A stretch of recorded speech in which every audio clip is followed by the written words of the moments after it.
Hi there, it's me, Jennifer Huff, and welcome to the Thriving Life.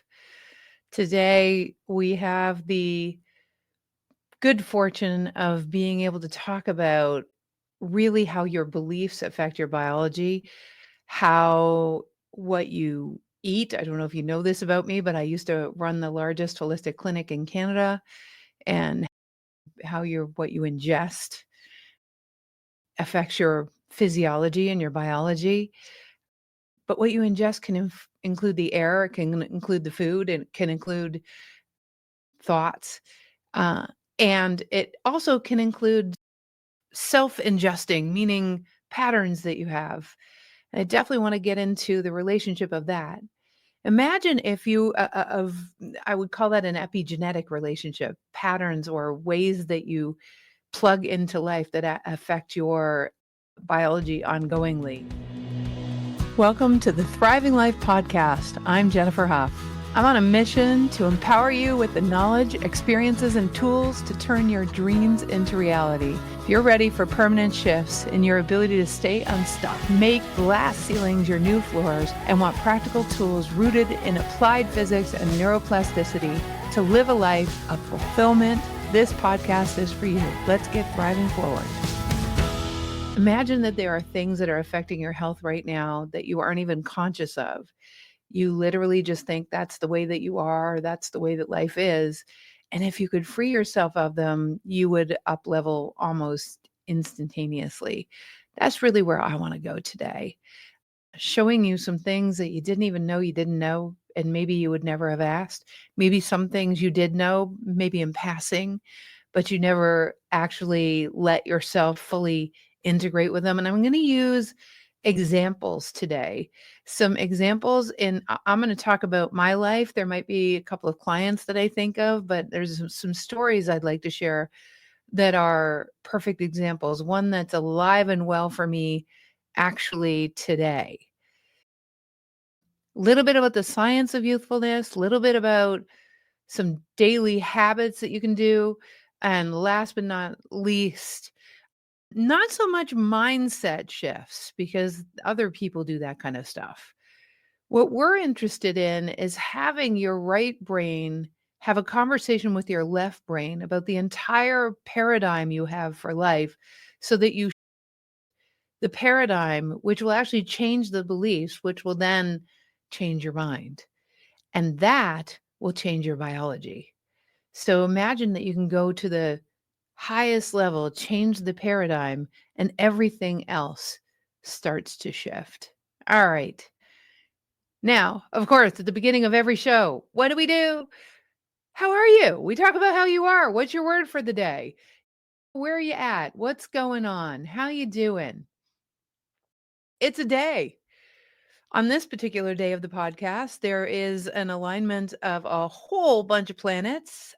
Whether you believe in astrology or astrophysics or any of that stuff at all doesn't really matter because millions of people do, hundreds of millions of people do. And because of that, it does affect the magnetics of the planet, that alignment. So there's something else that affects our biological age when we have cosmological events that we're not aware of that directly impact our physiology, and we're not when we run around, this is a day like any other, when it's actually not a day like any other. It happens to coincide with some a fairly significant inauguration as well, and there's lots going on. Let's just say that there's lots and lots going on. And this kind of stuff absolutely does impact you because in a world, so let's first go to the environment in which you swim and how that impacts your biological age. We'll start with defining what is your biological age. Well, way back when in the olden days when I was 20 some odd, almost 30, I met this guy, super cool, very well-known medical doctor at the time, and he was doing something called a biological age test. Now, at that point, I did a lot of work around biological terrain. And biological terrain talks about the swimming pool of your body. So I don't know if you know about swimming pools or hot tubs, but if you consider that your body's like a swimming pool or a hot tub, okay? And the swimming pool or hot tub of your body has a certain level of pH for your blood, pH for your urine, pH for your interstitial fluids, and they're all mediating each other so that the important things like your blood stay in the proper pH, which will then throw off the pH of the rest of the fluids, because if your blood pH is off, you could die. So your interstitial fluids and your urine and a whole bunch of other things tend to be the things that act as the buffer. So imagine that your body's like this swimming pool. And when the pH of your swimming pool goes off or your hot tub, what happens is algae starts to grow or other things can grow. Nobody throws the algae in there. There's no like spores going into the hot tub. It actually just starts to grow because the pH is off. Now, if you have a perfectly pH balanced pool, you could throw algae right into the pool and it would die. In other words, it becomes a very uninhabitable house, becomes uninhabitable, right? For those bugs. So oftentimes we talk about candida, we talk about parasites. A lot of people in my world know all about that. We talk about some of the pathogens like SIBO and even things that cause like H. pylori or things that cause chronic fatigue. And most people are looking at they're looking at what to do to kill the bug, but not what caused pH of the swimming pool to go off in the first place, because it wasn't the bug. How did the bug start to grow in the first place? And why was your biological terrain off? So I started to look into this, and it's why my practice became so big, but I was doing it for myself because I was having serious health issues. I had been exposed to major toxins, which is one of the reasons why the pH in your pool can go off. I got exposed to all sorts of heavy metals. And according to the specialists, they said I really ought to have died from what I had. And so that's one of the reasons it can go off. But then when I went on a journey of being a holistic nutritionist, and then what happened is I did all the detoxes, but I only got 2/3 better. And this leads to another reason why your biological terrain can be off. I got so freaked out about putting the wrong things in my body. I got so freaked out about never eating wheat or dairy or sugar, any of those things. I got so flipped out about making sure that I don't have alcohol and all of these things. Now, fortunately, I don't like alcohol, so that was easy. But but all of these things, right? And I'm like, holy crap, all these things to be afraid of. Mercury in the fish. And I started to listen to different doctors that whose whole life is to freak you out about that stuff and get on their newsletters. And I just went down this wormhole, realizing that the number one cause of death, the number one cause of disease, I should say, is stress. And I was simply causing my own stress. There's actually a name for it. You've heard of anorexia. Well, when you get overly uptight about what you eat and how much you exercise, and oh my God, all these bad things are going to happen. When you get into the addictive cycle of that, it's called orthorexia. And so I remember myself going down that path until I realized, oh my God, I'm causing my own disease. The stress has a trickle down effect on my body. And that trickle down effect puts your nervous system on higher alert. Then you're vigilant for everything that could hurt you. One of the worst things for me was MSG. It's actually MSG still isn't the greatest thing for me either. So orthorexia is a thing. And orthorexia was causing me a lot of stress. But I want to talk about another kind of stress. So let me first give you all of the reasons why we can get even older than our age and why we don't get even younger than our age. So first, biological terrain. What is biological terrain affected by?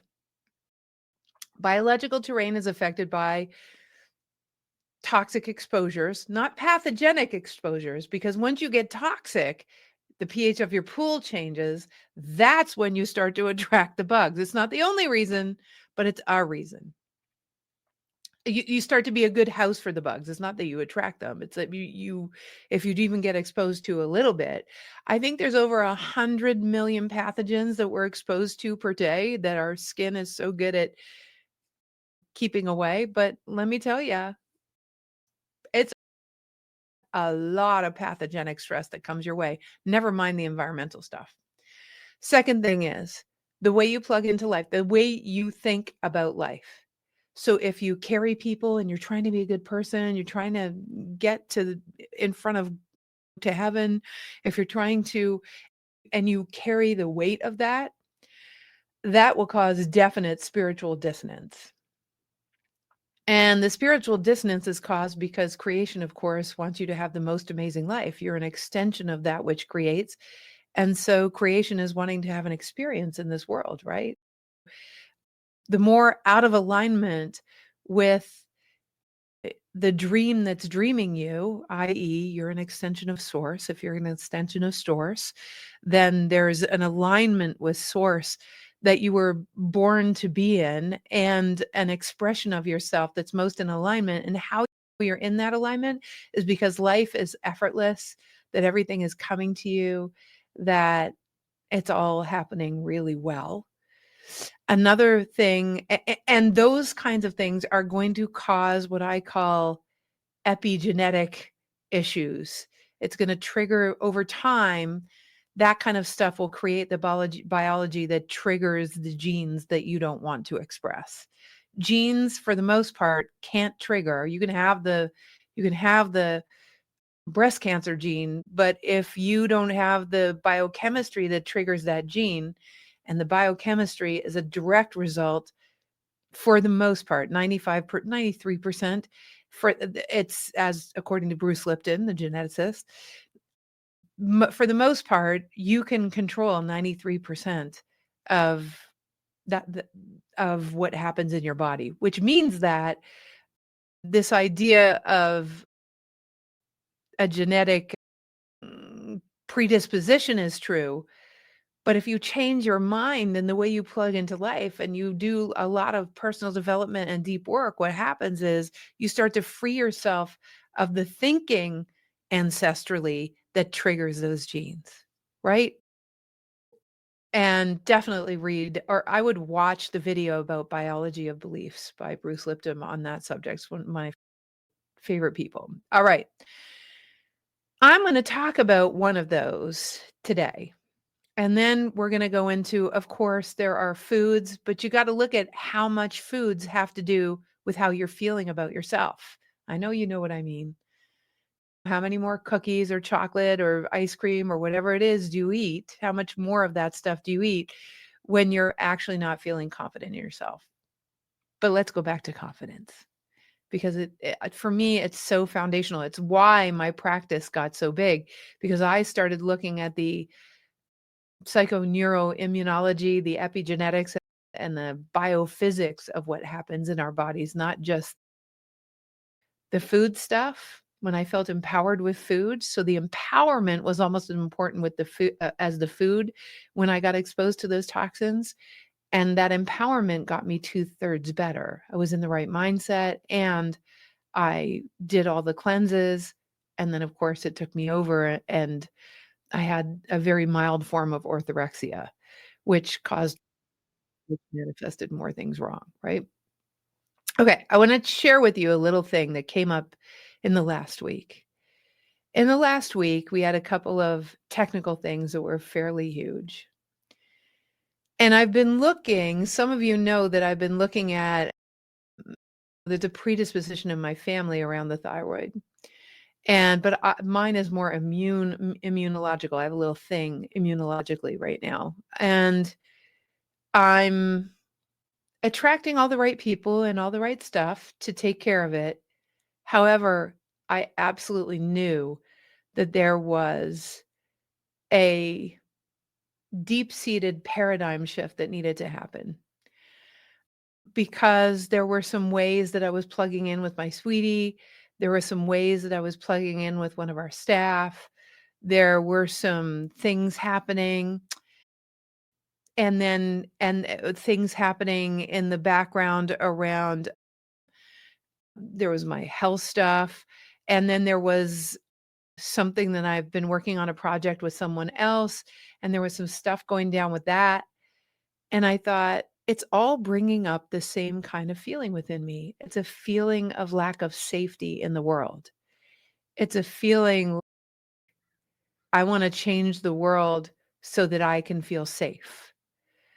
I remember when we used to teach Get Out of Your Own Way, and this young woman, I went around the whole room and said, "Why are you here?" And everyone told me, and it was amazing and vulnerable and incredible.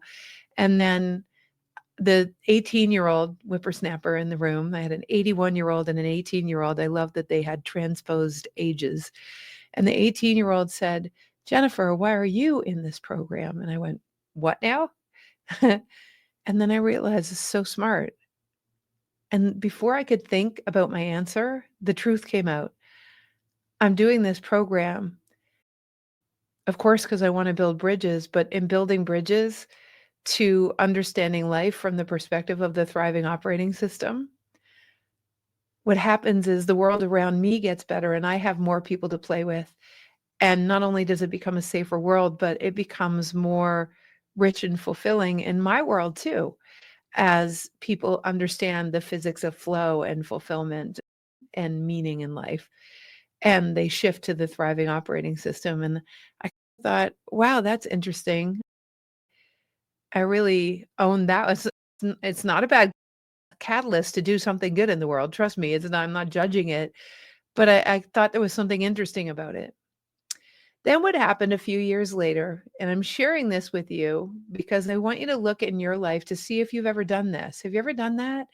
Where you do something for someone else because definitely it has you feel safer or you feel better or you feel like a little more peaceful.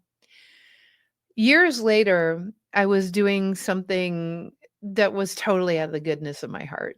And it was a dear friend that they were going to lose their farm, and they did trail rides for people from far and wide and on the most beautiful piece of property. And I really love her so much to this day. And I just had this inspiration that we would do a barn raising. And so we got everyone together, and it didn't take any work.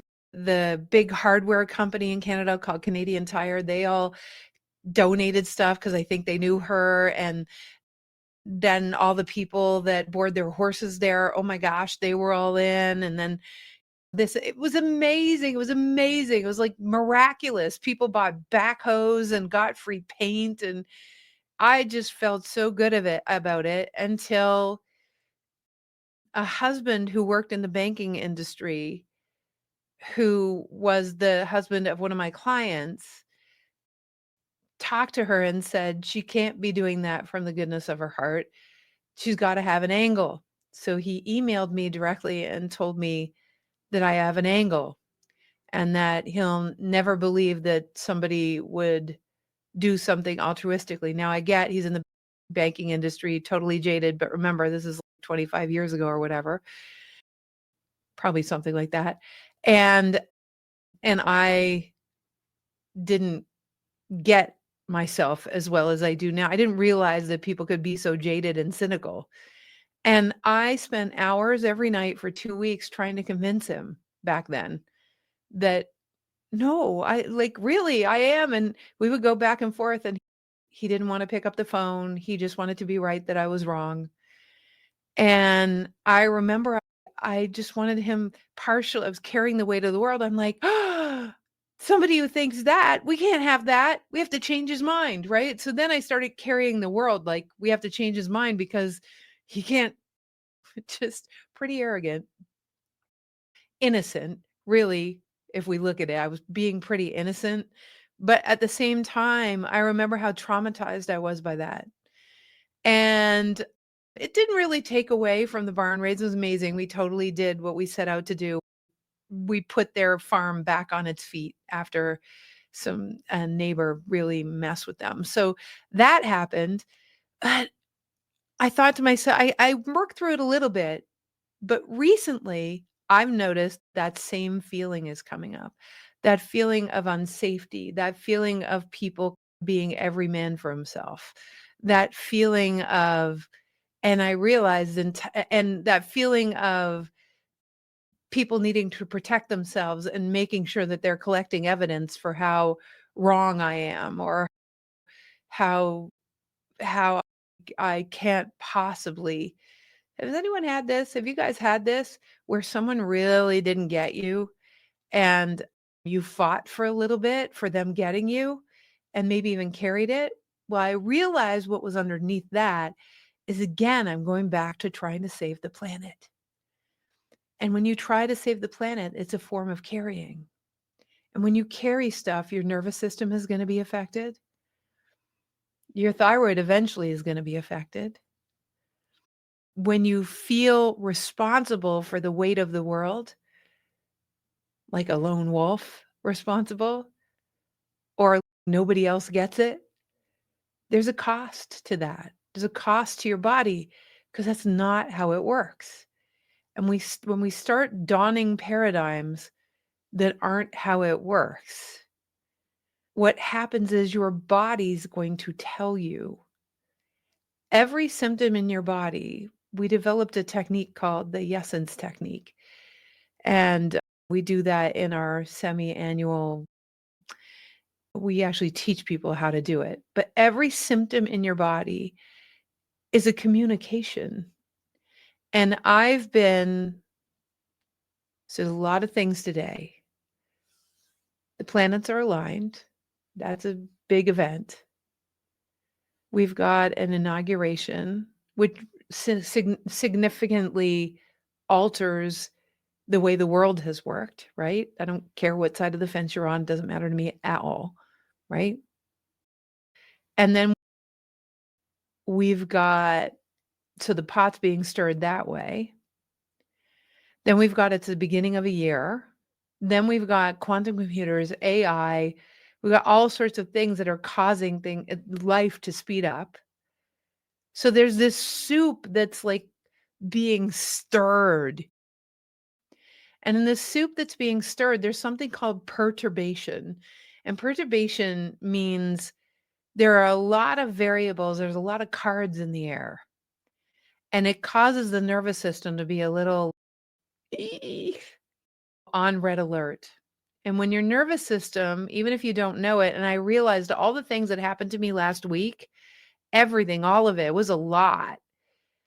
And I'm used to being able to handle a lot, but I realized there were extra things that happened to me to perturb the misalignments within me. And in order to get back to my optimal state of health, I had to have a realization that would change my biological terrain so that I would stop being susceptible to what's going on in my body. And I have a lot of earth angels that that shake.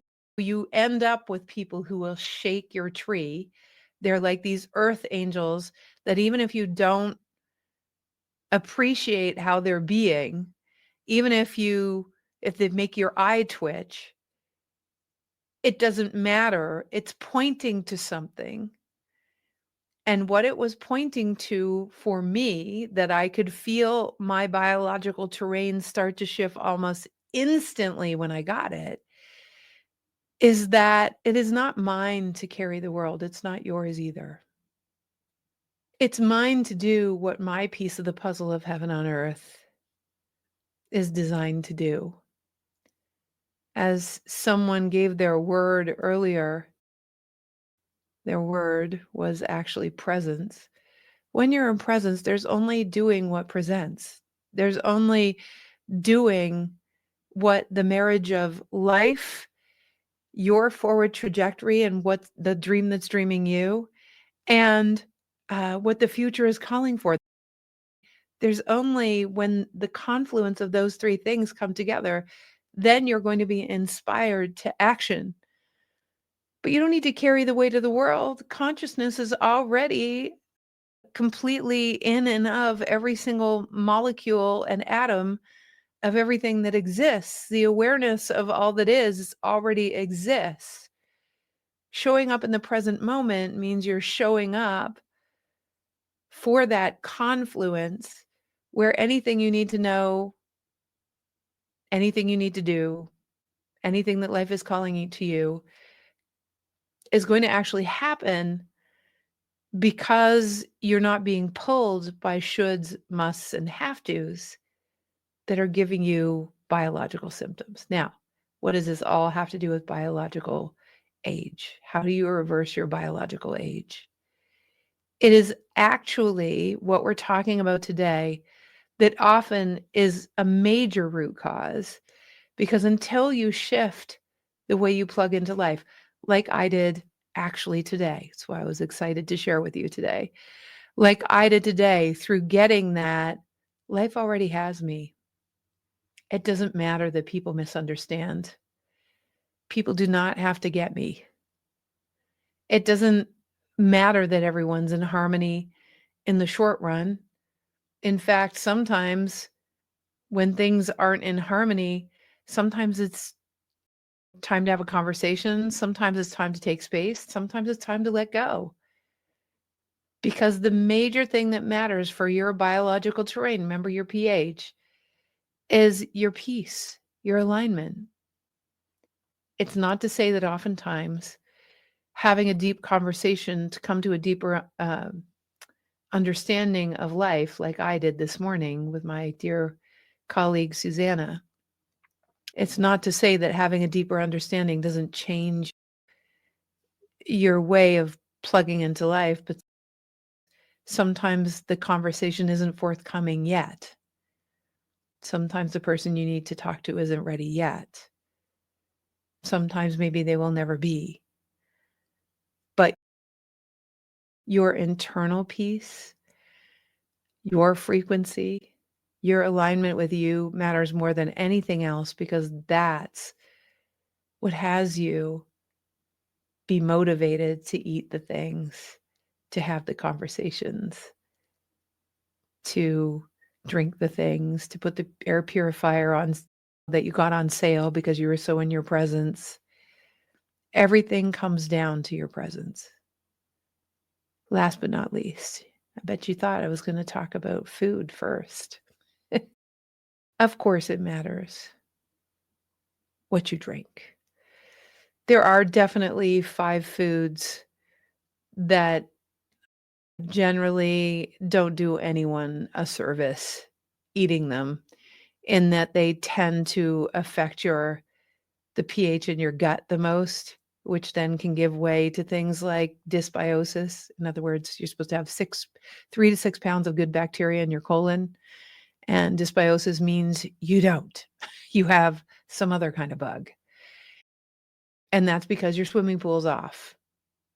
So the foods that can most cause that are sugar, wheat, alcohol, corn, and the last one is debatable. I leave it open for people who have different food sensitivities, but things that you might be sensitive to. So wheat, dairy, sugar, corn, alcohol are the general 5. And there are things that you might be sensitive to that you know about that could cause problems, but that's not here for today. The other thing is there are a lot of people drinking reverse osmosis water, but they're not putting minerals back in their water. And I know there's a mineral company called Remite, Remyte, the best. And I love putting cell food in my purified water as well, so that my water is alive. You want live water. I learned that 30 years ago from my dear friend Patrick Flanagan. Hey, buddy. So these are some of the things. Probably the amount that I talked about the emotional connection to your well-being versus the amount that I talked about food, that's probably about the proportion to which those things matter, right? You getting used to your ability to choose where you focus matters far more than the food that you eat, because often your lack of choice about where you put. Now, I'm going to put a final caveat on our discussion today. Sometimes you'll have something physiologically wrong with you, like you jumped out of the airplane without the parachute and you hit the ground.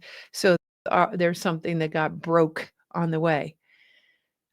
So, for instance, your thyroid, or maybe your memory, or it could be a broken bone, or it could be something just isn't working. Maybe you got adrenal fatigue or whatever it is. You got C. diff, you got SIBO.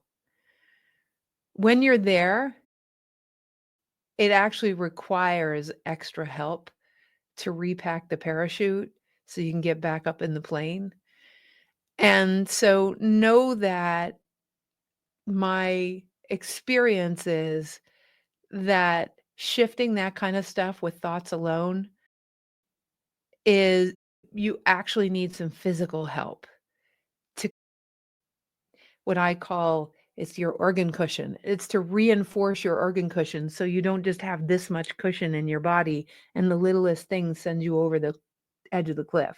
That you have a very big organ cushion so that your body has enough to restore and repair.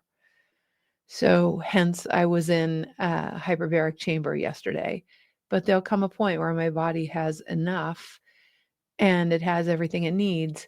And yeah, everything I need is coming to me. Everything you need is always coming to you too. We're reversing your biological age though. Don't get too hung up. And of course there's exercise, but don't get too hung up on the exercise and food without understanding that doing the mind stuff, doing the breathing stuff, doing the stuff for your emotional and spiritual well-being, and understanding the thriving operating system so far outweighs it is paramount, because then it's easy to eat well. Then you'll find the things on sale that you need. It matters so much. So I hope that was helpful today. Life has you. You are loved. Understand that there's a lot happening. Have a lot of grace for yourself in the next week and the next 4 or 5 years, as all the cards are in the air and they're landing. The more you try to carry it and make it peaceful for other people, the less you're paying attention to your own self. You really, in these times of great change, in order to get younger as you biologically add years, it requires that you put yourself first, that you give, as Lisa Nichols say, from your overflow. And that's what we're here for. So I'll leave you with this. Every morning, I talk to myself from the future of that day and have the day already. I did it this morning, and I have the day already, the day that I imagine is possible. I'm not visioning it because I'm talking about it like it already happened. I had the best day. It was so filled with good people and great conversations. Gosh, I got a lot accomplished, and I got given to in ways that I had no idea, just the best possible ways, including my conversation with Susanna and Jeannie, right? Including even the places where I was agitated. I would never have gotten the insights I got today without the contrast. Sometimes that's the greatest angelic experience. And I just really thoroughly got on a much deeper level that everything happens for me. There isn't anything that doesn't happen for me. And then at the end of today, a lot of the stuff that I future activated won't have happened. Some of it will. But what I collect evidence for is I collect evidence for what did happen so that I start to train myself to be vigilant for those results that are transcendent of what I expected. And I train myself to be vigilant for the blessings. So the way you can start today with changing your epigenetic health, your psycho-neuro-immunological health, is to start to be vigilant for what did happen that was good and collect evidence for it. And get your biology used to an more expansive day by actually starting your day with a day that was already good for your mind. It generates a biology of that future. So those are the things that I am in constantly more mastery of, because you never get it right and you're never perfect. And I am blessed. And so are you. So let's all focus forward that way together, because that's how we build bridges to a world that we desire. Peace out for the thriving life today. All right, have a great rest of your day. Hey, I deeply appreciate you joining me on the Thriving Life podcast. In these times of great change, it's so good to come together. I'm on a mission to empower you with the knowledge, experiences, and tools to turn your dreams into reality. Your dreams matter. Thank you for joining me, because you, like me, are a movement of one to many. Your thoughts and suggestions really matter to me, so please join me on LinkedIn at Jennifer Huff or on Instagram at The Wide Awakening, and post a comment about what you got from the show, or drop me a DM. I love that. Make sure to subscribe so you never miss an episode. And if you enjoy today's show, please leave a review, or many reviews. Share the love. It really helps us to reach more people, and that is what a movement is all about. Until next time, keep thriving.